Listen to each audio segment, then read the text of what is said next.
Unreliable narrator in Gilman's The Yellow Wallpaper. The Yellow Wallpaper, a short novel by Charlotte Perkins Stetson, tells a sad and dark story of a woman who lost her mind after unsuccessful rest-cure treatment.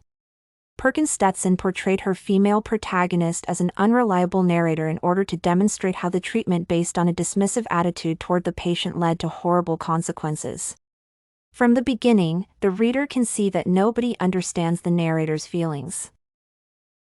Her husband, John, is the worst offender. While he seemingly loves the narrator and means well, he uses his physician's authority to dismiss her input. In the narrator's words, John is a physician, and perhaps that is one reason I do not get well faster. John uses his authority as a doctor and a husband to confine his wife in an atrocious nursery. He believes that rest in a big, airy room is all the narrator needs to recover from nervous depression. However, John only triggers his wife's descent into real madness. The narrator's storytelling becomes more confusing and unreliable as time passes. In the beginning, the narrator does not technically try to lie. She is forced to spend her days staring at the yellow wallpaper and starts seeing disturbing images. For instance, the narrator notices a spot where the pattern lolls like a broken neck and two bulbous eyes stare at you upside down. At this point, a reader can relate to the narrator's words since one would likely feel uncomfortable if forced to spend almost whole days staring at the wall and doing nothing. The narrator hates the wallpaper and calls it horrid.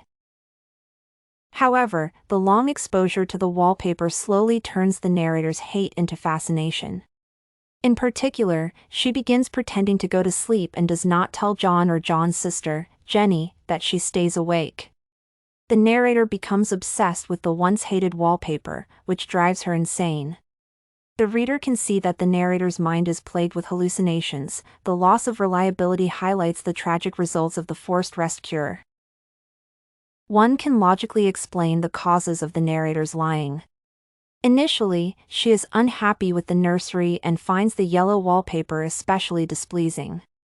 She tried to convince John to move somewhere else, but he would not hear of it. Eventually, the narrator accepts her fate because she would not want to make John uncomfortable just for a whim. As a result, she remains trapped in a depressing room with boredom, idleness, and the hated yellow wallpaper as her companions. In this regard, John's attitude directly contributed to the deterioration of the narrator's mental health. Subsequently, the narrator develops paranoia and hallucinations. She has become convinced that the wallpaper holds a secret she must reveal before John and Jenny do that. The horrid yellow wallpaper gave her a purpose, something that John could not do. Consequently, the narrator lies to John and Jenny to disrupt their cunning plans that only exist in her mind. The reader can also see that hallucinations and paranoia guide the narrator's actions. For instance, she lies to Jenny about wanting to sleep alone in order to rest better for a night and praises herself for being clever. In fact, she wanted to stay alone to tear down the wallpaper and free an imaginary woman, a poor thing trapped behind the pattern. In this regard, the narrator's lies and unreliable storytelling are the product of her unstable mental condition. Charlotte Perkins Stetson wanted to illustrate the destructive effects of boredom and idleness on a woman's mind, and she delivered her criticism of rest cure in a dark, disturbing manner. In conclusion, one can claim that the narrator was a victim of circumstances since she had little to no influence over the situation. In the late 19th century, women were supposed to be quiet and do what men wanted. In the narrator's example, one can see that her husband ignored all her early attempts to complain about the nursery and boredom, clearly implying that he knows what is better for his wife. As a result, the narrator accepts her fate and stays alone with idleness and the yellow wallpaper, the symbol of insufferable boredom. The wall eventually twisted the narrator's mind, as she developed paranoia and hallucinations.